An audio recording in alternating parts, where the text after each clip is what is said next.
2026 आने वाला है, we are about to approach the new year. मैं नक्षत्र के अकॉर्डिंग वो बेस्ट ऑस्पिशियस टाइम जानना चाहूँगी, कौन से नक्षत्र बहुत एक्टिव होंगे, क्या कुछ बड़ा होने की संभावना आपको लग रही है? मघा नक्षत्र जो मैं देख रही हूँ वो बहुत स्ट्रॉन्ग रिजल्ट्स देगा 2026 में। और आप देखेंगे जब सूर्य वापस आएंगे ना मघा नक्षत्र में की ओर, तो वो पीरियड और भी, मैंने चंद्रयान जब हुआ था तो मैंने आर्टिकल लिखा था, उसके लैंड करने से पहले मैंने आर्टिकल लिखा था और मैंने एक वीडियो भी पब्लिश करी थी कि भाई ये जो उनका जो नक्षत्र है जिसमें चंद्रमा रोहिणी नक्षत्र में था, जो ऊर्ध्वमुखी नक्षत्र है, और उसका डिस्पोजिटर क्योंकि ऋषभ राशि में था, उसका डिस्पोजिटर मघा नक्षत्र में आके बैठा था। Dispositor is also important, which will give you name and fame if you're doing things responsibly. Ma'am इसी से हमने बात की कि हमारा राइट करियर, हमारा प्रोफेशन, हमारी जॉब को चूज करने में भी नक्षत्र हमारी हेल्प करते हैं। वो किस प्रकार होता है? जिस ग्रह की दशा शुरू होती है और वो ग्रह कौन से नक्षत्र में बैठा है, वो व्यक्ति उस हिसाब से सोचने लगता है। ओके।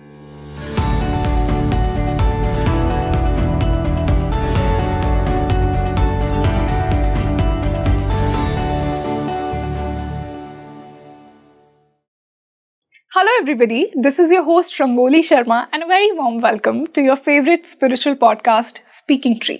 देखिए, जब आपको ज्योतिष को, अपनी कुंडली को समझना हो तो सिर्फ ग्रहों, सिर्फ राशियों से आप नहीं समझ सकते। नक्षत्र हमारा आंतरिक वातावरण है, हमारा मन है नक्षत्र। इसीलिए नक्षत्र को समझना बहुत ही ज़्यादा ज़रूरी है अगर आपको अपनी खुद की कुंडली को समझना है। आज के पॉडकास्ट में हम प्रैक्टिकल यूजेस ऑफ 27 नक्षत्र, इन पर बात करने वाले हैं। कौन से नक्षत्र हमें हमारा राइट करियर, हमारा प्रोफेशन चूज करने में हेल्प करते हैं, हमारा सही पार्टनर कौन होगा, इसमें क्या नक्षत्र हेल्प कर सकते हैं, हमारी ओवरऑल पर्सनैलिटी, हमारा व्यक्तित्व कैसा होगा, ये भी नक्षत्र से डिसाइड होता है। हमारी हेल्थ भी नक्षत्र बताते हैं। साथ ही साथ हमने ये भी बात की है कि 2026 में नक्षत्रों की क्या अलाइनमेंट, क्या प्लेसमेंट्स हो रही हैं और उससे क्या प्रभाव पड़ेगा, जनरल ईयर 2026 कैसा होगा नक्षत्रों के अकॉर्डिंग। तो आज बहुत ही डिटेल डिस्कशन होने वाला है। ये पॉडकास्ट शुरू करने से पहले आप मुझे कॉमेंट सेक्शन में बताइए कि आपका खुद का नक्षत्र कौन सा है। और आज मैं आपको मेरी गेस्ट से मिलवाती हूँ। उनके प्रीवियस पॉडकास्ट को आपने बहुत पसंद किया है और मैंने भी पर्सनली बहुत एंजॉय किया है। हम उन्हें नक्षत्र स्पेशलिस्ट कहते हैं, हम उन्हें एस्ट्रो वास्तु एक्सपर्ट कहते हैं, renowned astrologer. I would like to welcome astro Anuradha ma'am. Ma'am, welcome back to Speaking Tree. Thank you so much Rangoli, so lovely to be back with you. और मैं अगर पर्सनली बात करूँ तो नक्षत्र मेरा खुद का एक बहुत ही फेवरेट टॉपिक है, क्योंकि जब अंदर के मन की हमारी बात हो तो वो नक्षत्र ही समझा सकते हैं। तो जैसा मैंने कहा कि बहुत एरियाज में नक्षत्र हमारी हेल्प करते हैं। तो सिंपल टर्म्स में आपसे पूछना चाहूँगी कि आपके अकॉर्डिंग नक्षत्र हैं क्या। और सबसे पहले हम व्यक्तित्व, पर्सनैलिटी और हमारे स्वभाव से ही स्टार्ट करेंगे कि उसे कैसे नक्षत्र अफेक्ट करते हैं। सबसे पहले नक्षत्र जो होते हैं वो एक ग्रुप ऑफ स्टार्स होते हैं। बहुत सारे स्टार्स जब एक साथ आते हैं तो उनको वो एक पैटर्न में आपको दिखाई देते हैं। तो उसको एक सेट नक्षत्र के अंतर्गत हम बोलते हैं कि भाई ये एक नक्षत्र दिखाई दे रहा है। ठीक है। अब ये तो आपका पहला क्वेश्चन कि नक्षत्र होते क्या हैं। अब नक्षत्र से बहुत सारी लाइट आती है, बिल्कुल, वो जो हमें मालूम है कि हमें लाइट ही प्रभावित करती है। आप जैसा लाइट रखेंगे वैसा व्यक्ति का आपको कलर दिखाई देगा। यदि मैंने आपके सामने एक ग्रीन सेलोफेन लगा दिया तो आपका येलो ड्रेस भी मुझे ग्रीन शेड में दिखाई देगा। जैसे इस लाइट से हम दोनों भी चमक रहे हैं। राइट। तो वो लाइट हमें प्रभावित करती है। तो अब वहां यदि चंद्रमा है, चंद्रमा हमारे मन के बारे में बता रहे हैं। उस लाइट को या उन वाइब्रेशंस को चंद्रमा एब्जॉर्ब करते हैं। वो ग्रह हैं जो उस लाइट का ग्रास करते हैं और हमारी मनोस्थिति को बताते हैं। तो चंद्रमा व्यक्ति के जिस ग्रह नक्षत्र में होगा, उस नक्षत्र के अनुसार व्यक्ति का व्यक्तित्व होगा, उसकी सोच होगी और उसके काम करने की धारणा होगी। आप किसी का चंद्रमा जो है यदि वो धनिष्ठ नक्षत्र में बैठा है तो वो अपने आप ही बहुत ज्यादा रिस्पॉन्सिबल हो जाता है। क्योंकि धनिष्ठ जो है वो वसुओं का नक्षत्र है, अष्ट वसुओं का, जो कि आपके 8 दिशाओं के दिक्पाल हैं। तो जो दिक्पाल है वो रिस्पॉन्सिबल है उस दिशा के लिए। तो आपका चंद्रमा भी यदि उसमें बैठा हुआ है धनिष्ठ में, तो आप अपने आप ही आपके अंदर रिस्पॉन्सिबिलिटी आ जाती है। ठीक है। यदि आपका सूर्य जो है वो उत्तर आषाढ़ नक्षत्र में बैठा हुआ है, सूर्य आपके जीवन के पथ को बता रहा है और आपके वैल्यू सिस्टम को बता रहा है। उत्तर आषाढ़ जो है वो 10 देवता बताते हैं, या वो उन देवताओं को बताते हैं जो आपको विजय दिलाते हैं। तो वो ऑब्वियसली वो व्यक्ति का धार्मिक पथ दिखता है और उस व्यक्ति का जीवन में आगे दिखता है कि वो अपने कर्मों को एकदम सही दिशा देगा, ताकि वो एक बहुत लॉन्ग टर्म विक्ट्री भी पा सके और एक लंबी लाइफ को या धर्म पे चलकर अपने जीवन को जी सके। जी। अब यदि किसी का सपोजिंग किसी का चंद्रमा जो है वो रेवती नक्षत्र में आ गया, तो ऐसी स्थिति में ये जो लोग हैं ये लीडर्स हैं, बॉर्न लीडर्स हैं, लेकिन जेंटल लीडर्स हैं। ये ऐसे लोगों को तन फन करके नहीं, but they lead from the front. ठीक है कि खाएंगे खुद बाद में खाएंगे, लेकिन देखेंगे कि भाई तुमने किया, तुमने खाया। क्योंकि वो चंद्रमा जो है वो पुषान के नक्षत्र में, नॉरिशमेंट का नक्षत्र। हाँ, पुषान लोगों को रास्ता दिखाते हैं और बहुत कामली और बहुत फ्रेंडली ढंग से दिखा रहे हैं। यस। तो वो व्यक्ति जो है वो उस दिशा में ही जा रहा है, वो वैसा ही कार्य कर रहा है। क्योंकि आप जैसा सोच रहे हैं, anything you do is created twice, एक आपके दिमाग में और फिर आपके फिजिकल उसमें एक्शंस के थ्रू। तो बिल्कुल उस हिसाब से वो आपके व्यक्तित्व को नक्षत्र के अनुसार ही आप काम करते हैं। Very rightly said. ये जो आपने मून एंड रेवती की बात की, मैंने बहुत से ऐसे लोग देखे हैं। इसी से मैम मैंने कहा कि जब मैरिज में लोग जाते हैं तो ज्योतिष को तो कितना इम्पोर्टेंट माना जाता है। मैं बिलीव करती हूँ कि आधे लोग तो ज्योतिष में इसलिए बिलीव करते हैं क्योंकि उन्हें कुंडली मिलानी होती है। तो मैरिज गुण मिलान के अलावा नक्षत्र का क्या रोल है और किस प्रकार मैम आजकल रेड फ्लैग ग्रीन फ्लैग की बहुत बात होती है। तो कोई इंसान अगर अपने पार्टनर का नक्षत्र चेक करे तो कौन से नक्षत्र रेड फ्लैग होंगे एक विवाह के लिए भी और एक रोमांटिक रिलेशनशिप के लिए भी, और कौन से ग्रीन फ्लैग होंगे? राइट। देखिए मैं आपसे एक बात बोल रही हूँ, यदि कोई आपसे एट दिस मोमेंट ग्रीन दुपट्टा मांग रहा है, तो आप उसको ग्रीन दुपट्टा दे पाएंगी? एट दिस मोमेंट आप उसको कौन सा दुपट्टा दे पाएंगी? जो मेरे पास है, येलो दुपट्टा है ना, तो आप येलो दुपट्टा ही दे पाएंगी।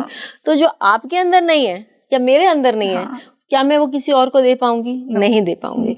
तो रेड ग्रीन फ्लैग चेक करने के लिए हमें अपना सामने वाले की चेक करना पड़ेगा। एग्जैक्टली हमें सामने वाले का वो नक्षत्र क्या है वो देखने से ज्यादा इम्पोर्टेंट है कि हमें अपना नक्षत्र देखना है। और याद है रंगोली, आप ही ने मेरा योनि कुटा वाला सेगमेंट लिया था, नक्षत्रों के साथ पॉडकास्ट किया था। तो उसमें मैंने आपको बताया था कि भाई कोई जो जानवर है वो किसी एक जानवर से उसकी मिलती है, बनती है। एक बफेलो हो गया, ठीक है, दिन भर मैंने आपको ये भी एग्जांपल दिया था कि भाई वो पानी में डूबी वो बैठा हुआ है और उसमें ग्रूमिंग कुछ है ही नहीं, उसको खाली पानी से धो देते हैं, ठीक है। और एक घोड़ा है, उसको दिन भर उसके बाल को संवारते रहते हैं, वो भागता रहता है, वो अपने आप को क्लीन करता रहता है। तो ऐसा घोड़ा और ऐसा बैल, क्या इनका कोई जोड़ी बनती है? कोई मिलान है ही नहीं। हाँ, तो यदि मेरा सदभिष नक्षत्र है या मेरा अश्विनी नक्षत्र है जो घोड़े का योनि कुटा में बता रहा है, तो यदि मुझे एक बैल की प्रवृत्ति के व्यक्ति से या स्वाति नक्षत्र के व्यक्ति से, या हम कहें कि हस्त नक्षत्र जो is more into doing every work and not so much into physical care अपने आप का और ग्रूमिंग, और अपने को इतना पहले नहीं रखना है या थोड़ा सा कि आराम आराम से काम लेना है, इतना हमेशा हाइपर टेंशन में नहीं रहना है, तो वो आपकी जो मनोस्थिति, आपकी ability to project yourself in a certain manner, वो उससे वो आपका रेड फ्लैग ग्रीन फ्लैग का कॉन्सेप्ट आता है। क्योंकि स्वाति नक्षत्र और हस्त नक्षत्र वालों के लिए जो अश्विनी और सदभिष है वो रेड फ्लैग्स हो जाते हैं। ओके।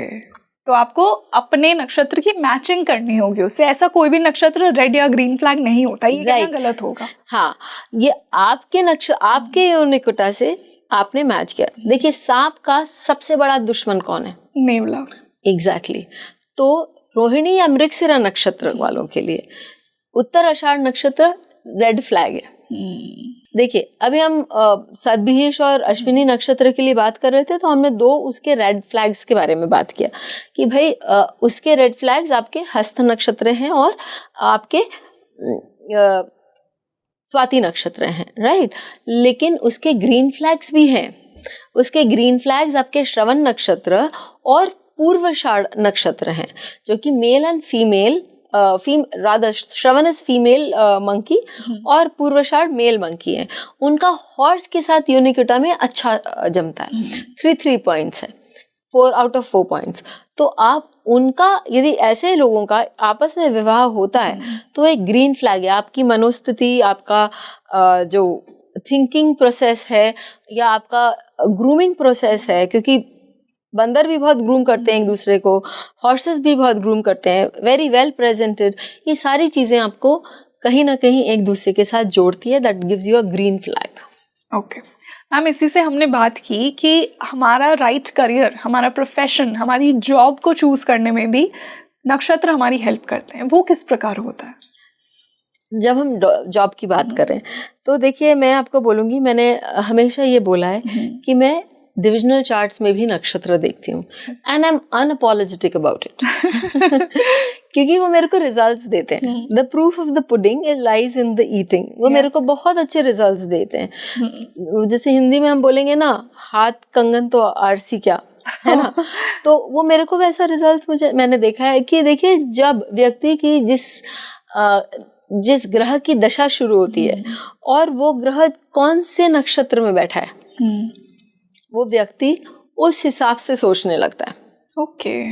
अब किसी एक लड़की का चार्ट में देख रही थी, और उसके पेरेंट्स जो है वो हार्डकोर बिजनेस बैकग्राउंड से हैं, ठीक है, मदर फादर दोनों का हार्डकोर बिजनेस है। तो मैंने D10 देखा, उन्होंने बोला कि इसको क्या करियर लेना चाहिए। मैंने D10 देखा, मैंने देखा शनि पुष्य नक्षत्र में बैठा हुआ है। पुष्य नक्षत्र गुरु का नक्षत्र है, जो आपके एडवाइजरी, गुरु मतलब इन द सेंस लोग बोलेंगे शनि का नक्षत्र है, नहीं, उसके जो देवता है वो बृहस्पति हैं। ओके।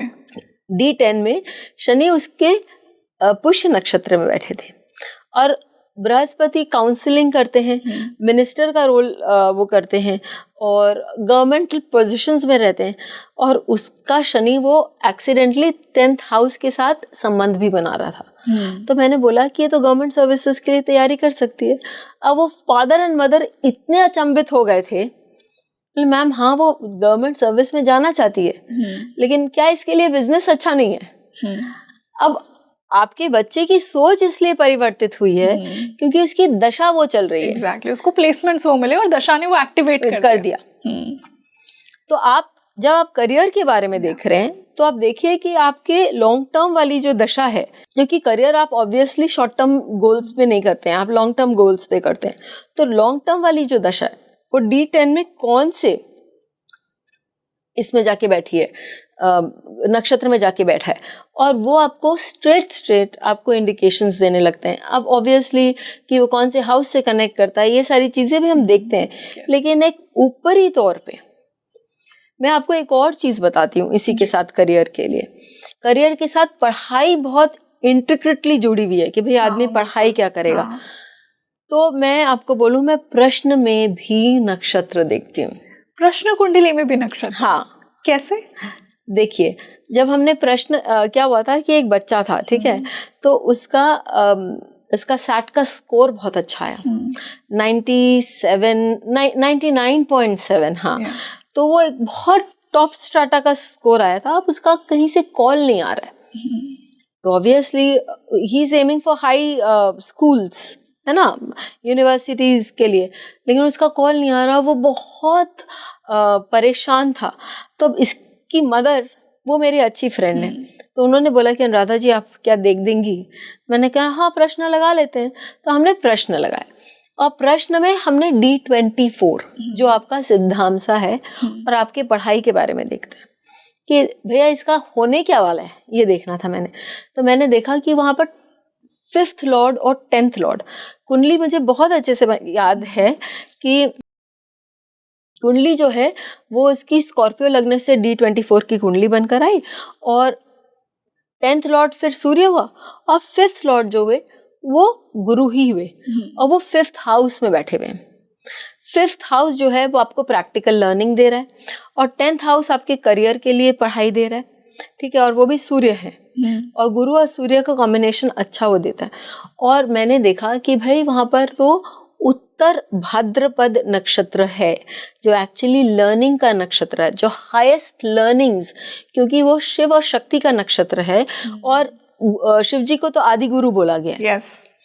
तो आई सेड कि हो सकता है कि समय लगे थोड़ा सा, ठीक है, क्योंकि एक प्लैनेट शायद शनि था जो गुरु और जो गुरु और शुक्र को दृष्टि डाल रहे थे। तो ऐसा समय लगेगा और वो व्यक्ति बहुत खिन्न होगा, व्यक्ति बहुत अपसेट होगा, लेकिन उसको मिल जाएगा, क्योंकि पूर्व भाद्र नक्षत्र इन इटसेल्फ इज द नक्षत्र of the teachers, highest teachers.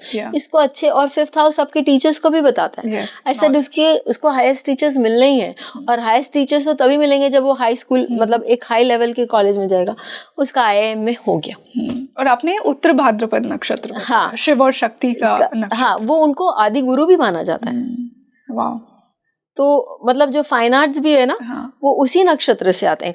खाली आपके बाकी सारे पढ़ाई नहीं, आपके फाइन आर्ट्स तक उस नक्षत्र से आते हैं। क्योंकि माता पार्वती ने ही उषा को, जो बानासुर की बेटी थी, उनको उन्होंने नृत्य का पढ़ाया था, सिखाया था। तो बहुत सारी चीजें हैं जो आपको नक्षत्र से बहुत अच्छे से देख सकते हैं। D1, D9, D10 divisional charts में भी आप नक्षत्रों का बहुत अच्छा प्रयोग कर सकते हैं। ओके। डिविजनल चार्ट की बात चल रही है और मेरा सब्जेक्ट चल रहा है, तो मैं इन फ्लो यदि आपको 2-3 और भी एग्जांपल्स दे दूं। देखिए, लोग बच्चों के लिए भी आते हैं कि भाई मुझे बच्चे चाहिए, या आजकल एक कॉन्सेप्ट आ गया है DINK, double income, no children, no kids, है ना। तो यदि मैं किसी के चार्ट में मूल नक्षत्र में 5th लॉर्ड D7 में देख ली, तो मैं उनको बोल देती हूँ भाई ट्राई मत करो। D7 में मूल नक्षत्र में 5th लॉर्ड या गुरु, एक तो उनका ट्राई करने में भी बहुत पैसे जाएंगे, क्योंकि मूल नक्षत्र जो है वो निवृत्ति का नक्षत्र है, और वो विध्वंस का नक्षत्र है। So when you are trying to conceive, you don't want loss of child ना, तो वहां पर वो विध्वंस दे सकता है। तो मैं ऐसे जगह लोगों को बोल देती हूँ कि डोंट ट्राई। तो आप अपने चार्ट में चेक कीजिए D7 में कि कहीं जुपिटर मूल नक्षत्र में तो नहीं है, या 5th लॉर्ड मूल में नहीं है। हाँ मैम, बहुत से लोग ना मुहूर्त, जब कोई भी शुभ मुहूर्त देखते हैं तो वो नक्षत्र जरूर देखते हैं। फॉर एग्जाम्पल, जितना मैंने पढ़ा है, महाभारत के टाइम एक ऐसा नक्षत्र था जिसे नक्षत्रों से अभी हटा दिया गया, अभिजीत नक्षत्र। उसमें जो भी कोई कार्य होता है ना, वो सफल होता है। अब हमारे यहाँ जनरली देखिए, पूजा जो है दोपहर के टाइम में होती है, या कुछ जो बहुत सारी स्ट्रॉन्ग पूजाएं जो वो दोपहर में होती हैं, रात को मध्य रात्रि में होती है, मध्य काल में। वहाँ अभिजीत नक्षत्र का बोलते हैं कि वो समय है, अभिजीत काल है, जहाँ आप काम कर सकते हैं। और इनफैक्ट जब हम मुहूर्त की बात कर रहे हैं, तो मुहूर्त तो बिना नक्षत्र के हो ही नहीं सकता है। और मुहूर्त में चंद्रमा का अगेन बहुत स्ट्रॉन्ग है, क्योंकि जैसी सोच होगी वैसा ही बीज होगा, और वैसा ही फिर फल मिलेगा, वैसा ही हम एक्शन करेंगे जो हमारी सोच हमें करने पर मजबूर। राइट। तो और मैं मुहूर्त में विश्वास करूं क्योंकि मैं तो एस्ट्रोलॉजी की स्टूडेंट हूँ, लेकिन जो हमारे साइंटिस्ट हैं, DRDO वाले, वो बिलीव करते हैं मुहूर्त में। मैंने चंद्रयान जब हुआ था तो मैंने आर्टिकल लिखा था, उसके लैंड करने से पहले मैंने आर्टिकल लिखा था, और मैंने एक वीडियो भी पब्लिश करी थी कि भाई ये जो उनका जो नक्षत्र है, जिसमें चंद्रमा रोहिणी नक्षत्र में था, जो ऊर्ध्वमुखी नक्षत्र है। एक तो रोहिणी स्थिर नक्षत्र है या ध्रुव नक्षत्र है जो लंबे अंतराल का फल देता है, और ऊर्ध्वमुखी यानी कि ऊपर का मुंह करने वाला नक्षत्र है। ठीक है, तो रॉकेट कैसे छोड़ रहे हैं हम? छोटा दिवाली अभी गई है तो हम दिवाली के भी रॉकेट छोड़ते हैं, तो कैसे छोड़ते हैं? वो कहाँ जाते हैं? ऊपर जाता है ना। जब वो ऊर्ध्वमुखी नक्षत्र स्थिर नक्षत्र में उन्होंने छोड़ा, ठीक है, और उसका डिस्पोजिटर क्योंकि ऋषभ राशि में था, उसका डिस्पोजिटर मघा नक्षत्र में आके बैठा था। Dispositor is also important, which will give you name and fame if you are doing things responsibly. हमको नेम एंड फेम मिला बिल्कुल चंद्रयान के कारण, और ये मैंने पहले ही बोल दिया था। मेरा वीडियो भी है इस पर रिलीज, उसके पहले लैंड, चंद्रयान में लैंड करने से पहले। तो मैं ये बोलना चाह रही हूँ कि आप कोरोनेशन के लिए ले लीजिए, जब किसी का भी राज्याभिषेक होता है तो आप देखिए कि उसका उत्तर फाल्गुनी में यदि राज्याभिषेक हुआ या उत्तर आषाढ़ में उसका व्यक्ति का राज्याभिषेक हुआ, वो जो राज्य करेगा एक लंबे अंतराल तक सही ढंग से राज्य करेगा और उसकी वाहवाही बहुत अंतराल तक पहुंचेगी। आपको कोई काम फटाफट करना है, कोई न्यूज फैलाना है, आप स्वाति नक्षत्र में फैला दो। एडवर्टाइजमेंट करना है, आप स्वाति नक्षत्र में कर दो। आपको कोई काम बहुत फटाफट करना है कि मतलब मेरे को सपोजिंग आपको एक गाड़ी खरीदनी है, गाड़ी नहीं बाइक, ठीक है, अब एक बाइकर है और उसको लॉन्ग डिस्टेंस ट्रैवल करना है, खरीदना है जी, ऐसी बाइक जो उसके लंबे अंतराल तक उसको अच्छी माइलेज दे और जो हाइकिंग बाइकिंग पे जा सके, तो वो अश्विनी में खरीदेगा, क्योंकि अश्विनी नक्षत्र जो है वो चरण नक्षत्र है और वो ट्रैवलर्स नक्षत्र है। अश्विनी कुमार हमेशा ट्रैवल करते रहते हैं। तो मेरे एक फ्रेंड थे, उनको ये बाइक खरीदनी थी। उन्होंने बोला कि दीदी कब खरीदूं? ऐसा अश्विनी नक्षत्र आने वाला है, ऑब्वियसली 3 महीना मैं उनको वेट नहीं करा रही हूँ कि आप ये मुहूर्त। मैंने बोला बस खाली आप देखो कि अश्विनी नक्षत्र में कर लो। वो वर्किंग पर्सनालिटी है, उन्होंने 3 साल में 30,000 किलोमीटर्स कवर करे उस बाइक के साथ। वाह। तो अब जैसे अब हम रेमेडीज भी जब करते हैं ना, तो हम नक्षत्र देखकर ही रेमेडीज करते हैं। Okay, how? जैसे मेरे को किसी को ऑपरेशन के लिए बोलना है, मैं बोलूंगी अश्विनी में करवा लो ऑपरेशन, क्योंकि वो हीलर्स का नक्षत्र है। किसी को सदभीष में करवाना है तो वो भी हीलर का नक्षत्र है, लेकिन उसमें डिसिप्लिन में रहना पड़ेगा।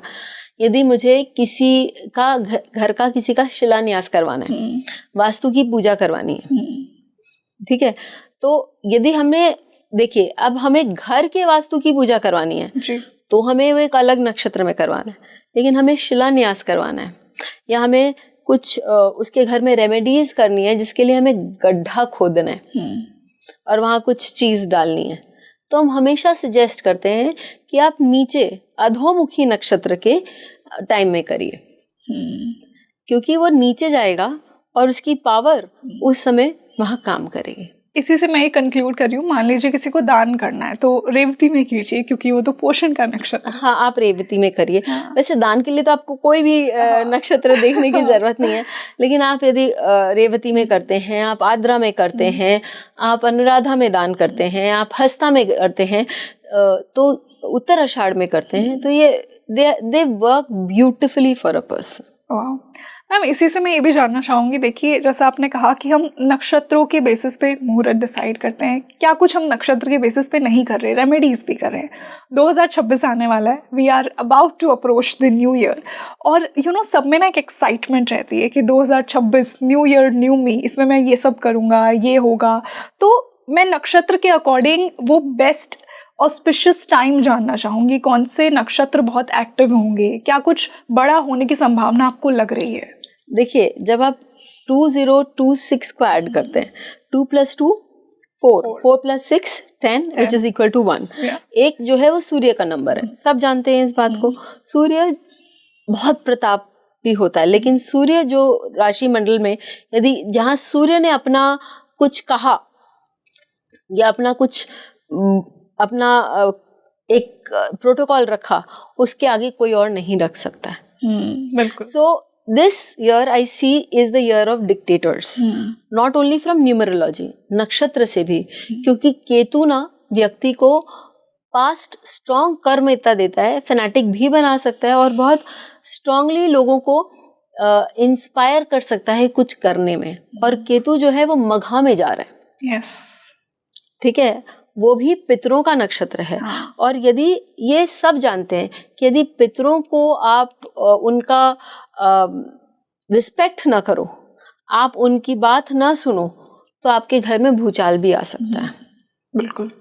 इंसिडेंटली मघा भी यदि आप काउंट करेंगे अश्विनी से मघा तक तो वो 1 आता है, क्योंकि वो 10th नक्षत्र है, तो वो भी 1 आता है। तो नंबर 1 बहुत स्ट्रांग है इस साल, और मघा नक्षत्र जो मैं देख रही हूँ वो बहुत स्ट्रांग रिजल्ट्स देगा 2026 में। और आप देखेंगे जब सूर्य वापस आएंगे ना मघा नक्षत्र में की ओर, तो वो पीरियड और भी वो भी पीरियड स्ट्रांग होगा, क्योंकि सूर्य एक तो स्वग्रही होंगे और मघा नक्षत्र में आएंगे।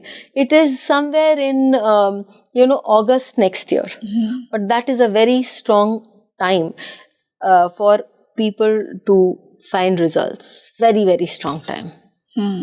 2026 का August is according to me a very strong period. और ऑब्वियसली जब केतु भी मघा नक्षत्र में जाएंगे तो वो भी बहुत स्ट्रांग रिजल्ट्स देंगे। और केतु जाएंगे मघा नक्षत्र में आपके अराउंड 100 डेज के बाद, यानी रफली 3-4 महीने के बाद। ओके। तो मैम अगर मैं जनरल लेवल पे बात करूँ, मान लीजिए 2026 में किसी भी इंसान को जो ये पॉडकास्ट देख रहा है उसे कोई शुभ कार्य स्टार्ट करना है, मान लीजिए कोई जर्नी करनी है, कोई बहुत बड़ा एक ट्रैवल करना है, किसी दूसरी कंट्री में जाना है, विवाह करना है, तो उसके लिए कोई ऐसा नक्षत्र का प्लेसमेंट जो कि बेस्ट टाइम होगा? मैं आपको बोलती हूँ कि आप ये कुछ भी कार्य करें 2026 में, आप अपने पितरों को याद करें, उनको पितृ तर्पण करें और उनको हाथ जोड़कर घर से निकलें। भगवान को तो हम हाथ जोड़ के करते ही हैं, लेकिन अगेन क्योंकि आई फाइंड दैट नक्षत्र to be very strong in the coming year, so they are the ones जो हमको प्रोटेक्शन देंगे। देखिए भगवान से बढ़कर कोई नहीं होता है, आप अपने इष्ट देव को करें, लेकिन आप अपने पितरों को भी करके निकलें। आपकी और आपको जब संकट पड़ती है तभी मत जाइए। हाँ, अनफॉर्चुनेटली लोग बहुत ज़्यादा ये करते हैं कि जब मुसीबत आई तभी भगवान याद आए। हाँ, लेकिन आपको हमेशा के लिए हमेशा ये काम करना चाहिए, and that will give you the greatest of results. तो मैम ये तो हमने 2026 की बात की, आपने एक और पॉइंट मेंशन किया कि जब आप प्रश्न कुंडली देखते हैं तो भी आप नक्षत्र देखती हैं, और प्रश्न कुंडली का आप लोग बहुत ज़्यादा फायदा इस चीज़ में उठा सकते हैं कि जब आपको इंस्टेंट आंसर्स चाहिए होते हैं, राइट, कि क्या मैं ये कार्य कर सकता हूँ, कब करना चाहिए, मेरी खोई हुई चीज़ मुझे मिल गई, तो प्रश्न कुंडली आपको बहुत से आंसर्स दे सकती है। तो वहाँ भी नक्षत्रों का रोल है, उस पर मैं थोड़ी और लाइट डालना चाहूँगी, किस प्रकार मेरी ऑडियंस उसे यूज़ कर सकती है। राइट, आपने मुझे एक बात अभी चीज़, मेरी कोई चीज़ खो गई है, मुझे कैसे मिलेगी? राइट, तो मेरे पास ना एक कुंडली आई थी, मेरे पास एक क्वेश्चन आया था कि भाई मैम मेरा ना डॉक्यूमेंट खो गया और मुझे वो डॉक्यूमेंट मिल नहीं रहा है, और वो बहुत इंपॉर्टेंट डॉक्यूमेंट था उनका, क्योंकि वो डीड ऑफ द हाउस था। तो वो बोले कि मेरा डॉक्यूमेंट नहीं मिल रहा है, क्या मुझे कहाँ मिलेगा?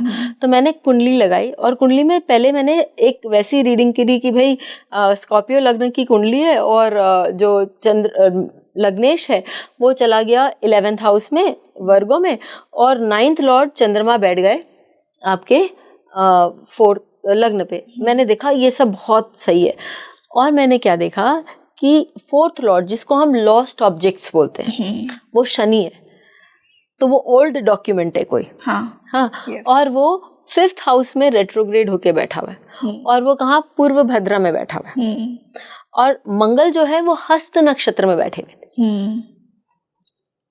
और वो व्यक्ति उस लॉस्ट ऑब्जेक्ट के लिए एकदम बहुत परेशान थे।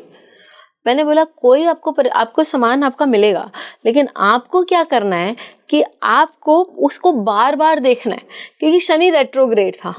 और मैंने बोला कि शनि ओल्ड चीज बता रहे हैं, आप अपने हाथ से ढूंढिए, क्योंकि मंगल जो है वो हस्त नक्षत्र में बैठा है, हस्त का नक्षत्र। हाँ, तो वो आपको अपने हाथ से, ये नहीं कि कोई और ढूंढ दे, भाई ये कर दे, वहां देख दे, वैसा नहीं। आपको खुद को अपने हाथ से ढूंढना है और बार बार देखना है। आप एजिटेटेड स्टेट ऑफ माइंड में कोई प्रॉब्लम नहीं, वो मिलेगा। तो मैंने हाउस तो लगाया ही, लेकिन मैंने फाइनली उसमें नक्षत्र लगा के उनको बताया। अब मेरे पास वो रिटर्न उनके पास आया था, उनके यहाँ से, कि thank you, I was about to give up my research, I was about to give up my search. मुझे एकदम भी अच्छा नहीं लग रहा था, but I was finally able to find the sub thing. और कहाँ मिला मालूम? उनके पुराने डॉक्यूमेंट्स के अंदर वो एक छोटा सा, बड़े बड़े पेपर्स के अंदर एक छोटा सा स्लिप ऑफ पेपर था, और उनको अचानक से खोजते खोजते मिला। उन्होंने लिखा कि कोई और ढूंढता तो नहीं मिलता। तो हस्त नक्षत्र ने मुझे बताया कि उनको खुद को ढूंढना है।